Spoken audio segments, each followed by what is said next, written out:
I just got one too, but there were so many autocorrects I couldn't figure out what it said. But now that you said that, I figured it out. Oh, boy.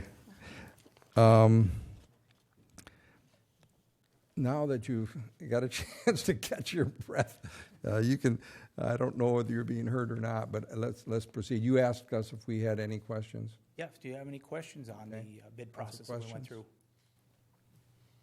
Just kind of what is the anticipated lifespan?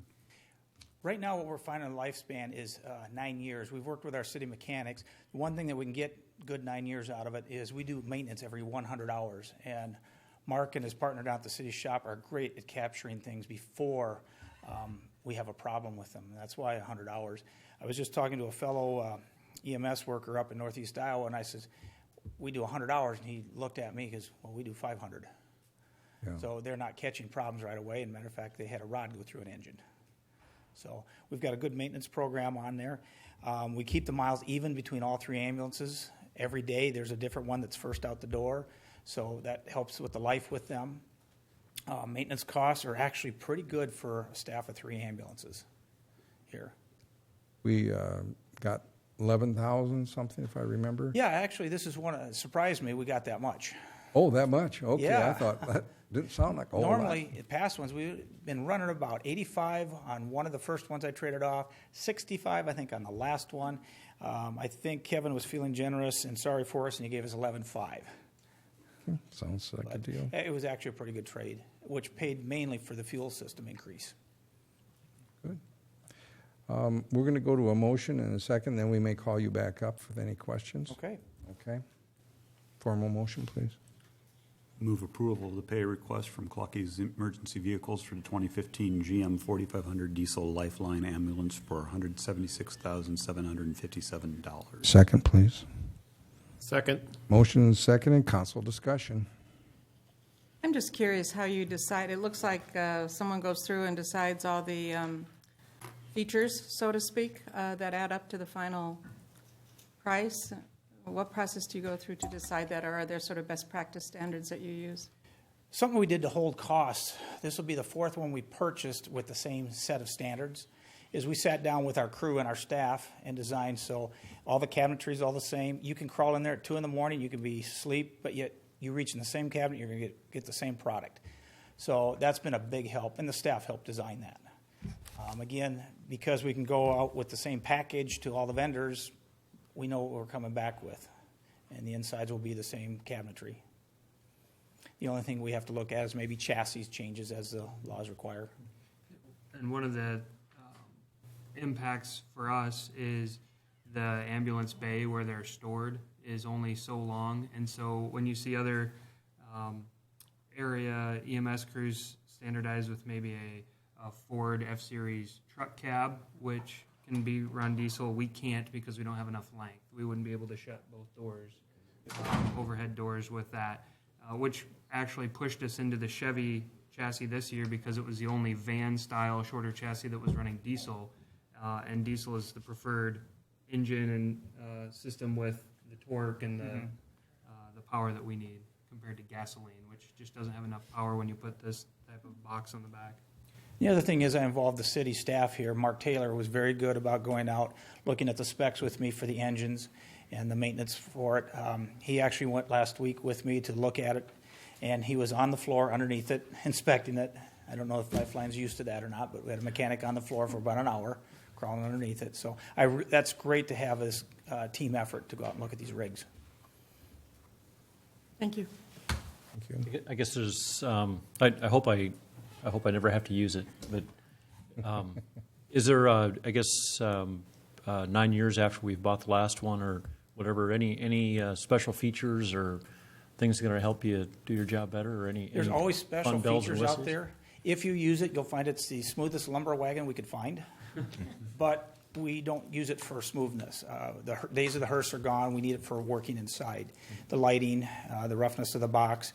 There's always changes coming up. There's, matter of fact, in the next generation, cot mount changes. How they're going to be fastened to the floor. So if you roll it over hopefully not, that the cot stays attached and the patient stays attached to it. There's safety seats for the crews to be in that we're looking at. We've already had one. This is our third generation of one particular safety seat that's in there. It's about $4,500, but it's crash tested for the occupant and the 5-point harness that's on it. So there's constant improvements on it.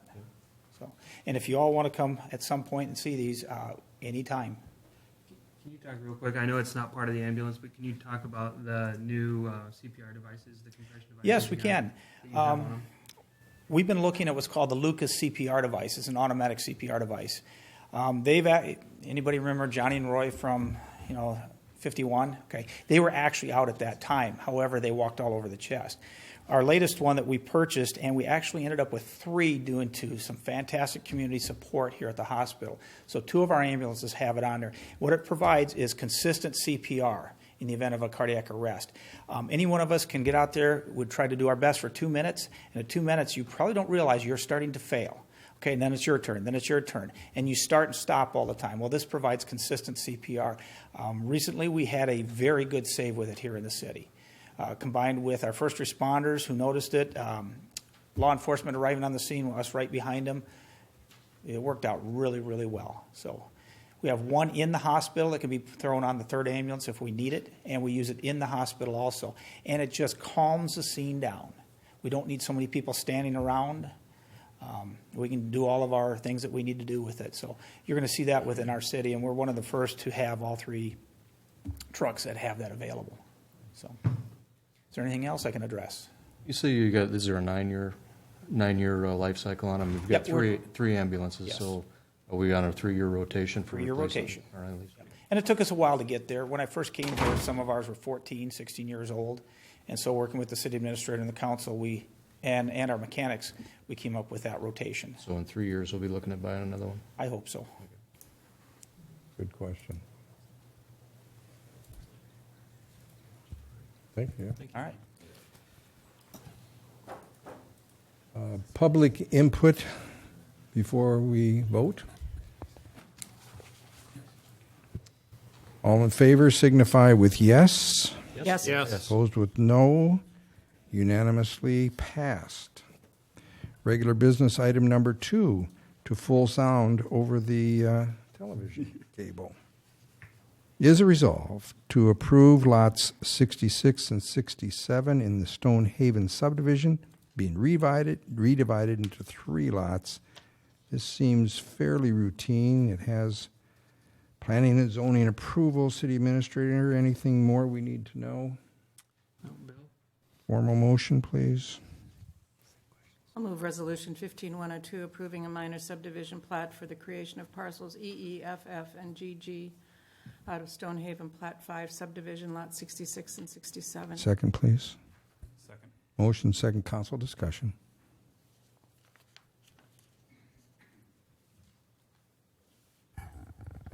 Are there any plans, is the builder going to put single-family houses on this, or just making it available for that? I think they're going to build at least one to start with, and they're going to try to build all 3. They're just going to use the smaller lot sizes. They've had a request for one of those lots, and I think hopefully they'll get the other 2 done too. Neat. Neat. Council? Public input before we vote? Roll call vote, please. President Check? Yes? Waldstein? Yes. Lampy? Yes. McKenzie? Yes. Kangas? Yes. Resolution 15-102 is unanimously approved. Regular business item number 3 is a resolve to allow residential use at 314 First Avenue Southeast, which is was priorly a beauty salon. City administrator, for the public, maybe a little background information would be helpful. Do we have it? This property was a beauty salon on the first floor. It's south of the Maine First National Branch Bank. It has since closed and sold, and the new owner would rather turn that into a full residential space in that home and reclaim that. Okay, motion? Move Resolution 15103, approving special provisional use request for residential use on a main level for property designated as Commercial Central Business District, C3 at 314 First Avenue Southeast. Second, please. Second. Council discussion. I guess my only question as I was looking through this, is there a reason we wouldn't just change the zoning as opposed to provisional use? The speed. Oh, okay, so I thought, okay. I missed the answer. What was the answer? Just the speed. This can be done by resolution rather I than hear an it. ordinance. Okay, thank you. Use is a one-time, whereas rezoning takes us a month and a half to. More discussion? Public input before we vote? Roll call vote, please. Waldstein. Yes. Lampy. Yes. McKenzie. Yes. Angus. Yes. Resnick. Yes? Resolution 15-103, unanimously approved. Regular business item number 4 is resolved to amend the post-2008 flood mitigation block grant contract by $9,285 to fully fund the Southwest Waverly Historic District Survey, which we all followed, I'm sure. This is basically city administrators, some pass-through money from IDA. Any comments on this? I'd ask Sarah if she has anything she'd like to add or share with the update on these.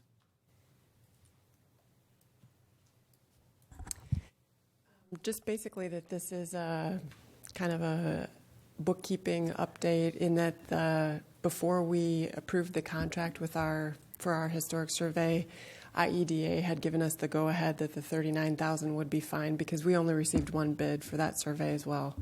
So they've just been kind of waiting to amend the contract to see how the dates worked out. But the city of Waverly signed 2 agreements with IEDA for this Southwest survey, and the first one gave us 5 years. That settled what project we were going to do to meet the 106 federal requirements. And that one gave us 5 years. The actual contract for the grant gave us 3 years, and that's the one that just needs to be extended for a year. And our historian has been working. She knew right from the beginning that it was going to take longer than the grant time, but this is just kind of bookkeeping catch-up. So bottom line is we expect that Southwest Historic District, or the potential Southwest Historic District, to be listed in the National Register in May of 2016. Which will help a lot of things. Let's go to a motion. Stay at the mic if you would be willing. Do a motion in a second.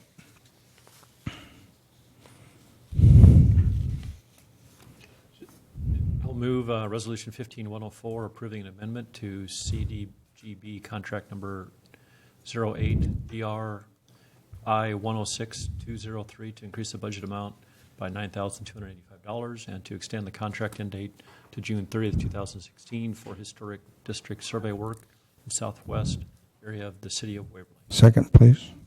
Second. Council discussion. I understand that it's basically a pass-through, but what accounted for the $9,000 difference? Well, originally, IEDA, I honestly don't know how they arrived at the number, but the $30,000 in the original contract was what they had discussed and agreed that we would be allowed for that project. But like I said, when we put out the request for proposals, we only received the one, and it was from a very experienced historian and surveyor who had worked on our other projects. And they know her work as well, and that came in at $39,000, and so they said that makes sense. We can make up the difference. More council. Public input before we vote. Roll call vote, please. Lampy. Yes. McKenzie. Yes. Angus. Yes. Resnick. Yes? Waldstein. Yes. Resolution 15-104, unanimously approved. Thank you, Sarah. Regular business item number 5 is to award our sidewalk repairs contract. Let's go right to a motion. Move Resolution 15-105, awarding contract for the citywide sidewalk repairs 2015 project to Feldman Concrete of Dyersville, Iowa, for a bid price of $57,382.50. Second, please. Second. Motion seconded. Council discussion.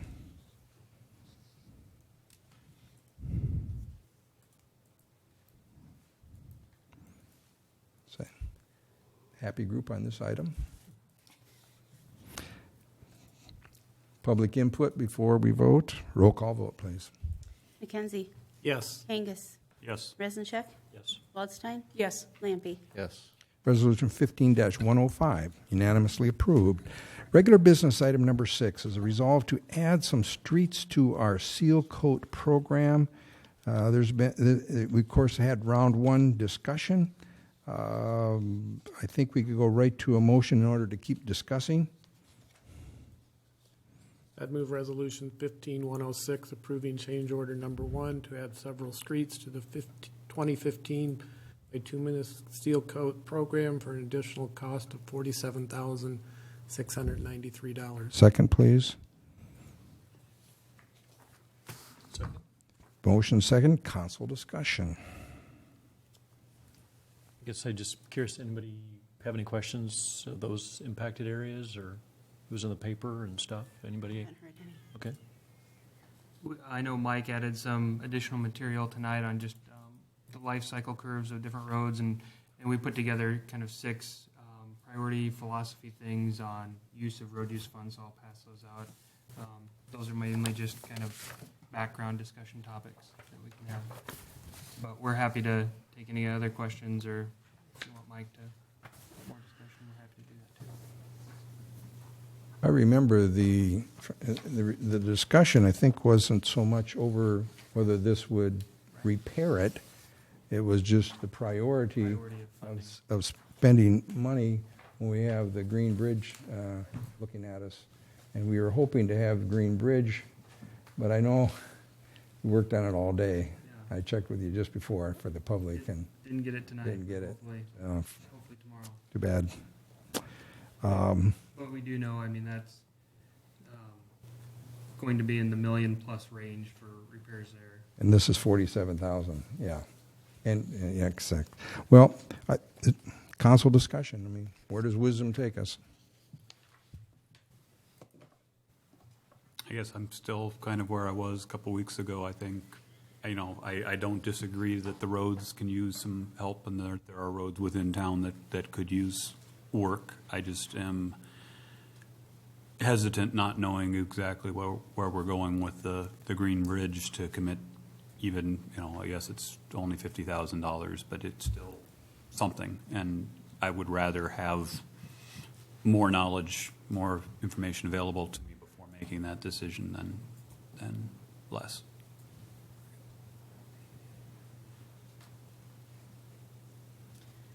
I could go either way, as long as what Tim is suggesting doesn't eliminate the possibility of doing this. And I can't remember exactly the time. I think Mike gave us some insight to the timeline for this. I guess I believe that this really won't make a difference in terms of anything that has to do with the Green Bridge. So if it's prudent to do this, I would be fine with approving it today. I don't mind waiting and getting more information at all. More information is always better.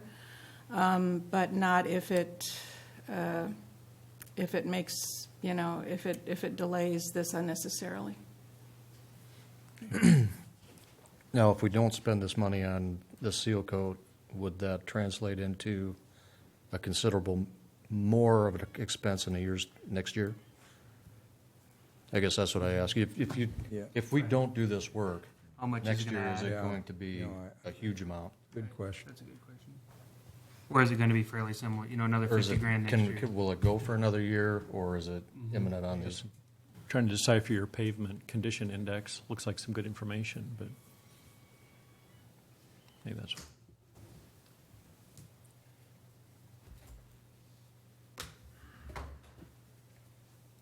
Getting the visual aid.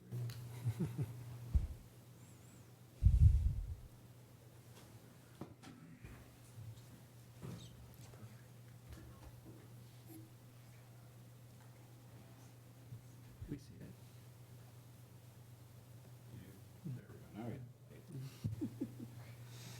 When in doubt, turn it off and turn it back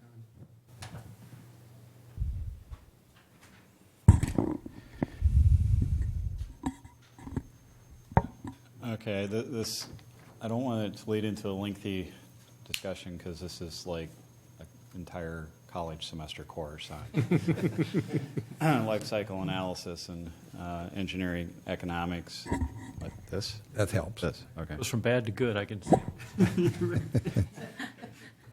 Just shorten the semester right there. So First test. I got it, Tab. Oh, all right. So pavements don't deteriorate at an equal rate each year. That the pavement condition deteriorates very slowly over time during the first part of the life, and then it accelerates. And so timely work and rehab of the road is very important, because as you slide down here, you're going to go from an opportunity to like perform a seal coat to the point where you now really need to do an overlay, like a mill and overlay. If you don't, and you choose to do like a seal coat at that time, the life of that seal coat is dramatically reduced. If you do it at the correct time, then you're really able to extend the life of that pavement. But if you do it too late, then it has minimal benefit, a much shorter lifespan. So we want to be able to capture roads in a timely manner so that we're doing them up here where a low-cost rehab of the pavement surface, such as a seal coat, can really extend the life of the pavement. As we continue to put it off, we keep sliding further and further down to the point where a seal coat will have minimal benefit and life extension. So we really, at that point, need to be looking at doing a mill and overlay. Mill and overlay for us is about 8 times the cost of a seal coat. So we feel that, seal coating these roads in a timely fashion makes good economic sense. We've identified, I believe it's 5 different roadway sections that we would like to add. Otherwise, we're going to continue to slide down. Maybe we slide down a little bit further and we'd be okay with seal coating them next year. We added them, we asked the council to consider, because we feel it'd be better to do it this year rather than wait a year. Next year, we're still going to have roads that we're going to need to seal coat. So these aren't the only roads that are coming at us. We have a situation where we've been rebuilding our collector street system now for about 20 years. Those asphalt pavements are to the point where we need to start looking at doing some surface improvements to help extend the life of those. So what we're going to end up doing here is, if you want to defer it a year, we're kind of stacking them up. So they don't go away. They're continually going to be there. At the same time, we still have a need to continue rebuilding roads. We've done a really good job with the collector road system by leveraging federal aid, but the federal aid has not increased. And now, instead of doing one every year, there's only enough money to go around in our 7-county region for us to be able to do one maybe every other year or every 3rd year, because those dollars have not increased. Additionally, we have not moved into our residential network of streets. So those are some of the challenges that we face. We still would, think the older seal coat roads we want to rebuild, but the ones that we rebuilt 20 years ago now need some of this type of maintenance work to extend and rehab the surface. And that's where seal coating can be very cost effective. These collector street systems have somewhere in the neighborhood of between 1,000 and 2,000 vehicles a day. That is still fairly light traffic, very suitable for a seal coat. We get up in the 4,000 to 5,000 vehicles a day, we would not be advocating for a seal coat. It's just simply too much traffic for that to handle, and we'd probably be looking at going another year or two and then advocating for a mill and overlay to resurface those. Now, if you notice on your map here, you've got 4th Street and 5th Street, both, of course, have been rebuilt, right? But then to the west, yet, are some of those streets going to be affected by the Dry Run Creek project? And are we going to spend money to, I think those are the regular seal coat already in the program for this year. the red? I guess I'm looking at Red, it. I think, is the. Blue circled ones, I think. Oh, the blue. Blue, yeah, blue is new. Okay, Sorry. I was looking at the wrong code. And then red is the base program. Okay, gotcha. Right. So So the red ones are the ones that were done this year? Or, They're going to be done this summer. okay, are there any of those that are going to be affected next year by the Dry Run Creek project? And should we be putting money towards streets that are already going to be torn up? they're not on there, the ones that are affected by the Dry Run Creek. Kind of that gap. So we've rebuilt 4th Street, we've rebuilt 5th Street, and we've rebuilt the avenues in between 4th and 5th. The Dry Run Creek comes up in between 5th Street and 6th Street. So none of these avenues are being seal coated because they're within the Dry Run Creek project. Good question, though. Thank you. Wonder, going back to your graph, is there a way you can get a sense for, on the time axis, how long is a year? How much length that takes up on it? Yeah, Well- is it I mean, are we, I guess, Well, and what I like about this graph is no one graph can be used for every street. yeah. Every street kind of has its own unique graph. Is it right? And that's where that's what I like about this, because you think of the new Parkway would have a different lifespan than a 4th Street or a residential road. So these graphs, if you were to, in real life, real time, plot them out, each street section would have its own unique graph. And that's where we want to be able to go in, and that's exactly what we're doing right now, is we're saying which of our street system, regardless of the age, is reaching this point where if we don't do something now to seal coat and rehab the surface, we're going to be transitioning into a point where we're going to have to look at a mill and overlay. So that's how you've identified the marked blue streets on That- your map, is that you feel that they're at that level of condition. That's right. And what we've talked about is how we have this early aging of the asphalt pavements that were put down specifically in the years 2002 and 2003. And they have that characteristic of that there was something flawed in the oil or whatever that was. Not the oil, the reclaimed asphalt pavement. So, I had that wrong last week. so is there a, That's my fault. That's Okay. I guess I'm just trying to, I mean, are we, if you can see my arrow on my screen here, are we looking at a very short distance, or are we looking, on your chart, are we looking at an inch or looking at a millimeter? Yeah, how far does a year take us down the curve? Or do we know? We, You gotta look at the crystal ball. yeah. Into it. But, I mean, but realistically, if you had to give us an educated guess,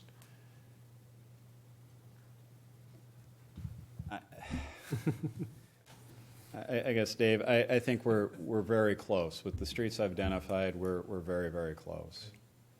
I think you did a good job answering my question. Is it's going to cost more, 8 times more, to do maintenance if you wait Yeah. to do a mill than it would be if. yes, you don't want to You wait. just did it. If you had to bet the farm on it, you wouldn't wait. I wouldn't wait, no. Because I don't know what the winter is going to be like. I don't know what the spring and the freeze-thaw. There's kind of those factors that go into it.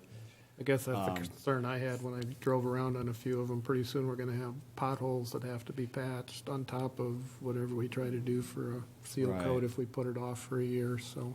Plus, costs always seem to go up 2-3% a year, if not more, and those type of things, so. It's kind of like with the shingles on your roof.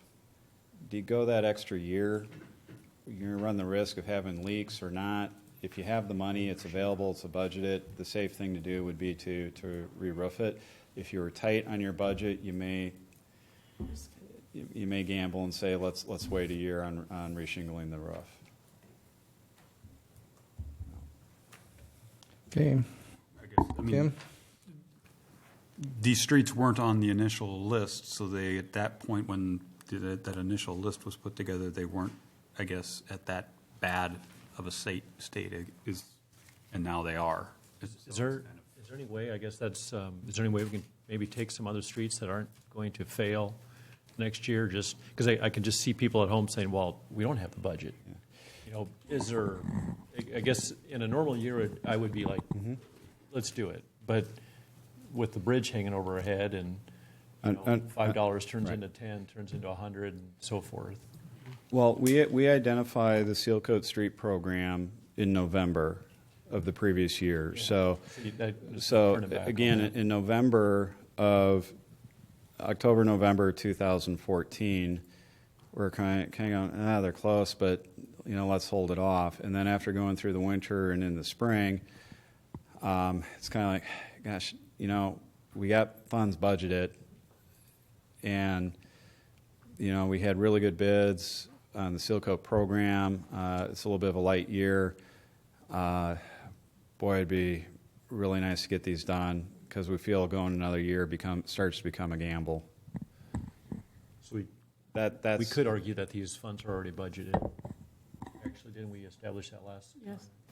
There is, the revenue has been budgeted, but we didn't budget any corresponding expenses for that additional 160.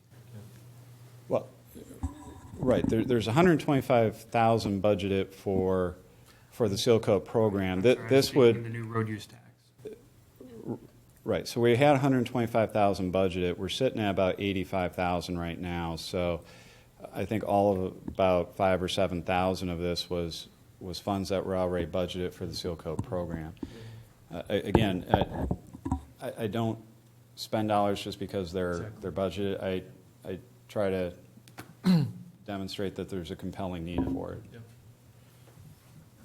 I think that makes a lot of sense. And again, I just want to say, I don't think, I don't think that will impact making the right decision about the Green Bridge and finding the funding for it, if we decide, whatever we decide with it, or when we decide.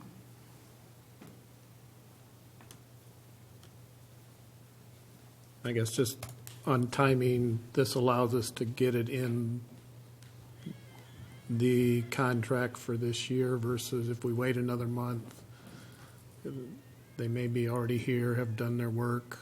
We'd have Our pre-construction meeting is tomorrow, and I understand they want to start next week. put it off another month. It would mean redeploying them to come back and those type of things. So again, expenses wouldn't go quite as far. Or are you saying they may not even do it if it's a month later? Yeah, it would have to fit into their schedule, and I'm not sure what that looks like.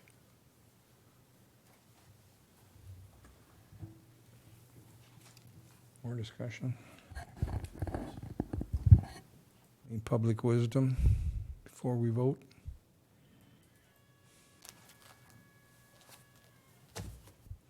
We're going to see exactly where wisdom takes us. Roll call vote, please. Kangas, No. Resnichek, Yes? Waldstein, Yes. Lampy, Yes. McKenzie. Yes. Resolution 15-106 is approved 4-1. Regular business item number 7 involves building a duplex on 0.2 acres of R1 zone land on the corner just south of Ramker storage sheds. This also has unanimous planning and zoning recommendations. City Administrator, are there any complications here that we need to know about? I'll let Bill give a brief overview of that. Thank you. What we have is a situation, this area is just south of the Ramker storage units on the corner. There's one lot that did not receive funds from the FEMA buyout, so they could actually rebuild on this property. So we have somebody that wants to build there. They put their the first living unit right next to the storage units, and then realized that they had enough room to actually do a duplex unit by putting 2 garages in between and then put another building on the other end. They showed the staff where they could fit it in within the limitations of the setbacks, that it would work for that reason. It allows them to do 2 rental housing units in one lot instead of just one.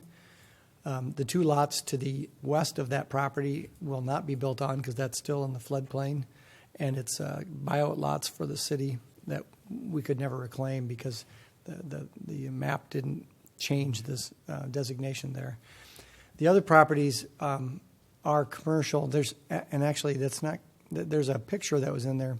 They're not all C2A commercial. I think there was at least one multi-residential that's right next to Ramker's.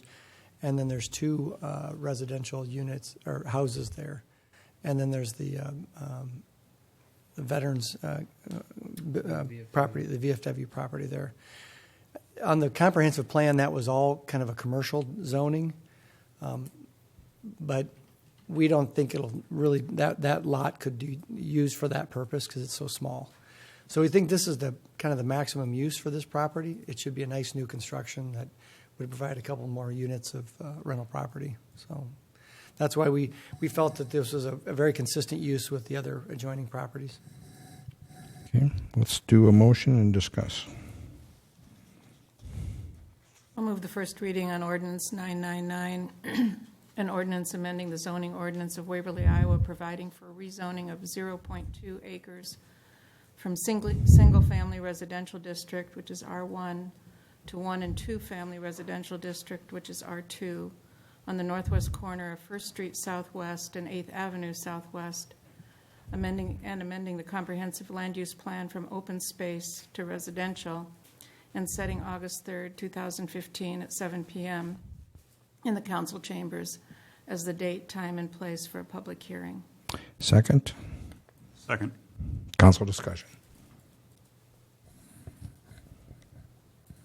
I think this is exactly what we're after. Okay. Sounds good. See the Or I should say creativity and Good infill project. Yeah. Yep. Infill, and he's actually, because of the grading, not able to build below surface, so was constructing, some people may have been driving by while he was constructing essentially a storm shelter as one of the closets within the first building structure of it. So that's kind of how he's compensating for not being able to put a basement in.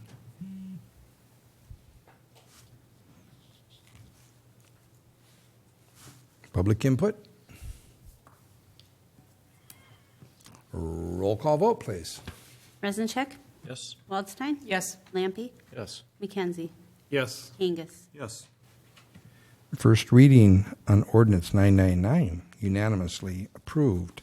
Regular business item number 8 is the final reading to rezone 115 First Avenue Northeast from R4 residential to the central business commercial.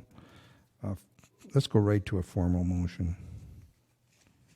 I would move the third and final reading of ordinance 998, an ordinance amending the zoning ordinance of Waverly, Iowa, providing for the rezoning of property from multifamily transitional Transitional. district R4 to commercial central district C3 at 115 First Avenue Northeast. Second, please. Second. Council discussion. It's just the third and final reading, so I guess this is pretty much it. Public input, or it's going to become final. Roll call vote. Waldstein, Yes. Lampe, Yes. McKenzie, Yes, Kangas, Yes. Resincheck. Yes. Third and final reading, ordinance 998, unanimously approved. We have a mayoral appointment. And that is Mr. Steve Main on reappointment to the Cedar Valley Watershed Coalition, which does a whole lot of important work, and he's an important part of that process. So we say that with some vigor. Is there a motion? Move approval. Second? Motion seconded. All in favor signify with yes. Yes. Opposed with no. Congratulations, Steve. Keep up the good work. We have received the Historic Preservation Commission minutes, which read very interestingly. From May 28th, Economic Development Commission minutes from June 9th on the Historic Preservation minutes. Any comments? Officially received Economic Development Commission minutes. Any comments? Officially received the Waverly Senior Center calendar is dutifully delivered to us again for July. Comments? Officially received. That moves us to staff comments. Just one comment tonight.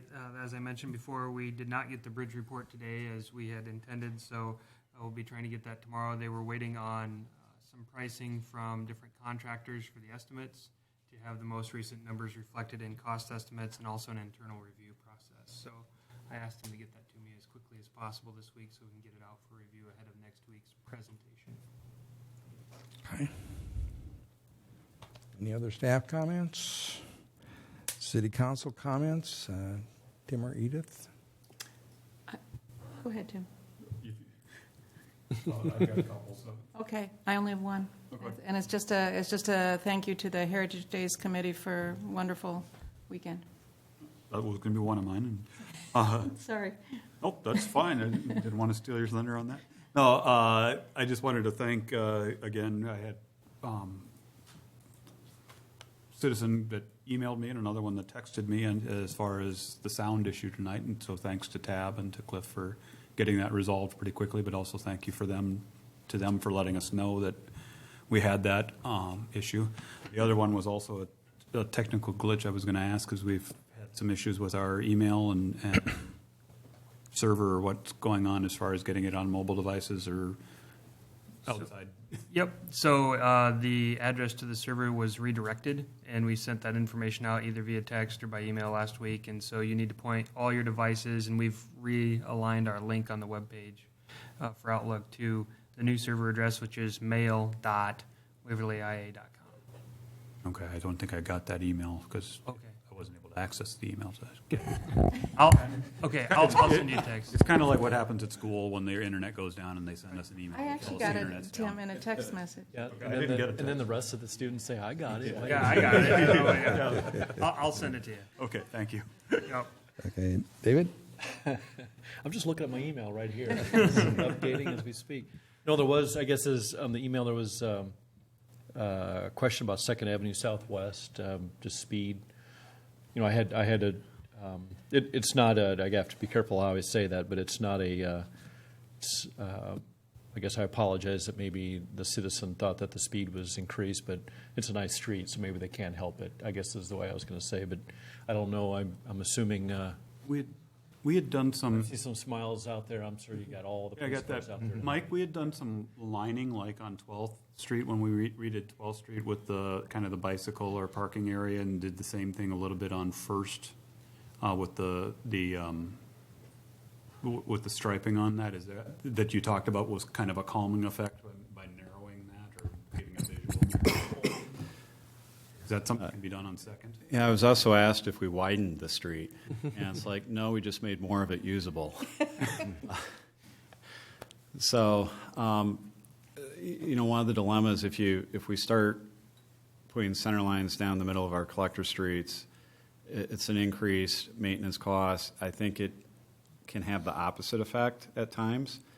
One thing that I've been really proud to say about Waverly is we know what side of the street to drive on, and we don't have to stripe our collector streets.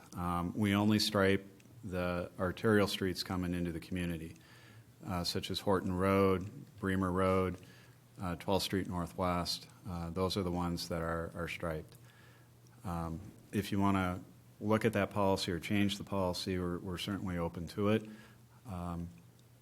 But that's kind of the background. Okay. I forwarded on the email that we got to Chief Purcell and just asked him to follow up on it or know that there was a concern. He's out this week, so we'll have Don Eggleston work with Tom. It's the same width as Fifth Avenue Northwest. So, as a comparison. I think there's probably just more people that park on Fifth Avenue Northwest, and so that in itself, I think, tends to kind of calm the traffic a little bit. Mayor, if I don't know when to get to staff exchange, but I'd like to touch upon some of the projects that we're doing. Have an opportunity to do that. That'll be a good time. Yeah, okay. So Second Avenue got opened up. We still have to do the restoration seating behind the back of the curb. We're going to wait until late August to do that. That's the more appropriate time when the grasses will do better. We are moving very quickly on the dry run. I say this project is a little bit like the Slinky Dog from Toy Story, and the head has gotten, left the house, and I don't know where it is, but the back end is kind of stuck in one spot, and we're working with the contractor to get the rear end kind of caught up, and that's going to have to be done very quickly because on April 3rd, we need to be able to shut 4th Street. I'm sorry, I have a problem with saying April all the time, but August 3rd, thank you. 4th Street will be shut down, and we need to be using 5th Avenue and 6th Avenue Southwest as part of that detour route. So we are going to start catching up pretty quick here in the next couple of weeks. 20th Street got shut down. Northwest got shut down last week in between Bartles and Eisenach. The box culvert contractor is now done pretty much with the 3rd Avenue Southwest, and will be moving up there this week to start work on that. PCI is staying ahead of them, and they're moving to 1st Avenue Northwest. So just north of Quick Star on the east side of town, you're starting to see some water main and other stuff dropped off. PCI is going to start later this week on getting that prepped and ready for the new box culvert. These are much smaller, faster box culverts to construct. So if you thought they were moving along quickly on the south side of town, north side of town, they're going to be moving along even quicker than that. So from there, they're going to PCI then on August 3rd will start work on removing the box culvert on 2nd Avenue Southwest. And during that time frame, Iowa Bridge and Culvert will be working on the one at 1st Avenue Northwest. If you've been on the west side of Bremer Avenue, you've seen a bunch of traffic control channelizers out, and that is for the work that's going to take place to construct the sidewalk on the south side of Bremer Avenue between 16th and 20th Street. That's the area that fronts Bremwood or LSI. So that work is beginning this week. So things remain, again, very, very busy. And as I mentioned, the bituminous seal coating, looks like that work will start next week, weather permitting. Tomorrow is our pre-construction meeting. I'll know more after that. Councilman Resnicek has got the floor here. No, none for me. Okay. Mr. Lampy? Next week is, you should have the Green Bridge report, correct? Is Tim McDermott going to be here? He will be here on the 27th to do a presentation on the study at that. So we want it ahead of time so you guys have a chance to review it before he comes. But yes, next week is the night. Kinsey? Just echo Edie's comments on Heritage Fest weekend.